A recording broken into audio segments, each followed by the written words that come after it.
저희 이민 왔을 무렵만 해도 캐나다는 꽤 너그럽고 후한 나라였습니다. 약자를 많이 배려해주는 사회였죠. 그전에는 더했다고 하더라고요. 한 예로 조그만 동네에 구멍가게가 있었는데 그 옆에 큰 그로서리 체인이 들어오기로 했답니다. 그래서 동네 사람들이 그로서리 체인 들어오는 곳을 막았다고 하네요. 작은 가게 망한다고 하면서요. 그토록 약자에 대한 배려가 있던 사회였습니다. 전설적인 얘기지만요. 그랬던 것이 요즘은 점점 독해지고 있습니다. 약자 보호는커녕 어떻게 하면 더 뜯어먹을까 하고 노리는 하이에나 같이 변하고 있습니다.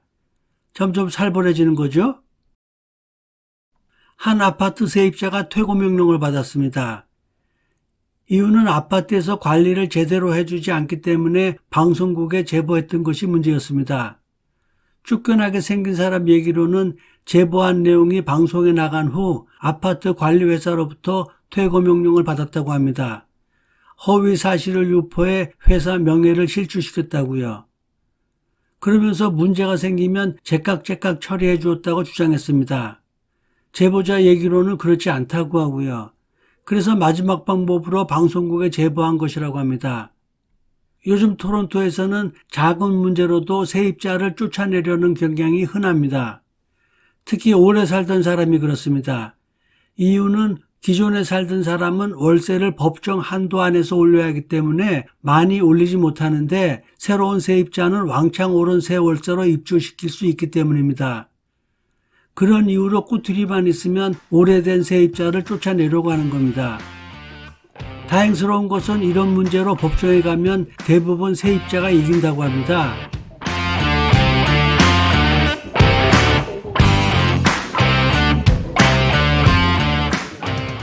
캐나다는 팬데믹 동안 돈을 막 뿌렸습니다.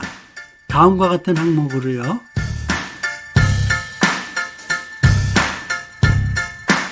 물론 이런 걸 신청할 때 자격이 있었겠죠. 하지만 자격을 증명할 서류 같은 것은 요구하지 않았습니다. 단지 자격이 되는지 묻거나 아니면 필요한 정보를 써놓는 걸로 끝이었습니다. 긴급한 상황이기 때문에 일단 돈부터 주고 보겠다는 것이었겠죠. 어떤 정치인은 상황이 급하니까 자격이 되던 안 되던 무조건 신청하라고 독려까지 했었습니다. 그리고 신청한 사람이나 사업체는 모두 받았습니다. 이렇게 해서 뿌린 돈이 2,110억 달러라고 합니다.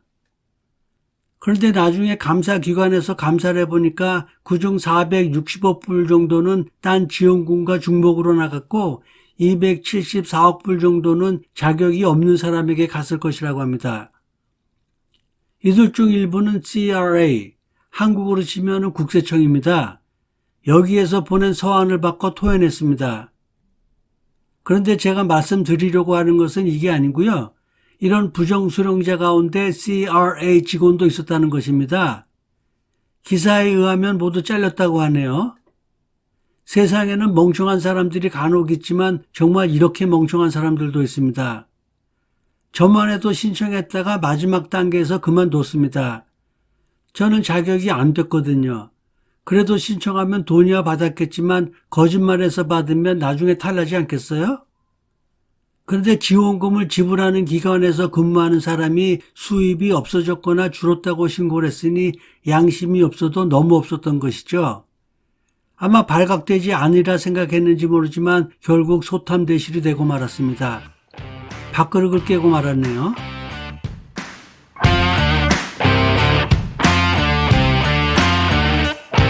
제가 엊그제 여행자 보험 얘기했었습니다. 말도 안 되는 이유로 보험금 지급을 거절당했다고요? 다시 말씀드리면 미국 애리조나로 여행 간 캐네디언이 한국말로 하면 풍을 맞았습니다. 말도 못하고 먹지도 못하게 돼서 현지 병원에 입원했습니다. 그리고 나중에 비행기를 이용해 캐나다로 돌아왔습니다. 들어놓은 보험이 있기 때문에 보험금을 신청했는데 거절당했습니다.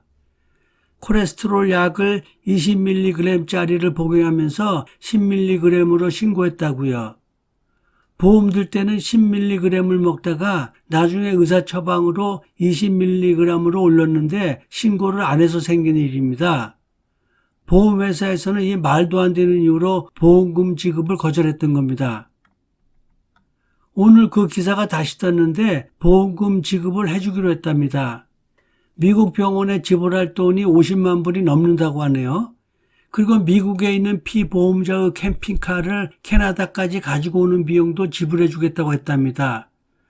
라모스 씨 가족은 이 모든 것이 언론에서 다뤄주어서 가능한 일이라고 감사의 표시를 했습니다. 하지만 보험회사에서는 그게 아니고 인도적인 차원에서 했답니다. 제가 생각하기에도 기사화된 것이 결정적인 이유가 아닐까 생각합니다. 위 렌트 문제에서는 방송 때문에 혹을 달았고 이 보험 문제에서는 혹을 떼는 상반된 결과를 가져온 게 흥미롭습니다.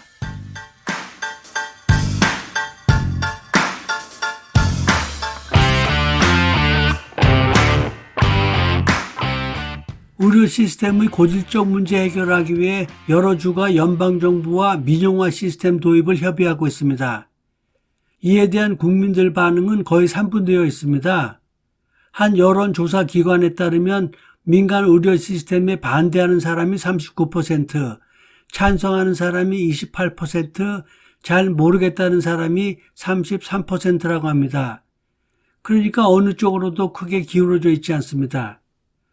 반대하는 사람들 주장은 영리병원이 생기면 의료진이 그쪽으로 쏠릴 것이라는 것이고, 찬성하는 사람은 미국으로 빠지는 의사도 줄고 의사들이 좀 더 적극적으로 활동할 것이라고 생각하고 있는 겁니다. 특이한 점은 온타리오주는 민간 병원을 반대하는 사람이 절반을 넘고 사스카츄안이나 퀘벡은 찬성하는 사람이 절반을 넘는 것입니다. 온타리오주는 현재 상태도 크게 나쁘지 않아 그런 것 같습니다. 여하튼 캐나다 의료 시스템에는 뭔가 변화가 있어야 할 것 같은데 민간 병원이 해답이라는 여론이 아직은 그다지 높지 않습니다.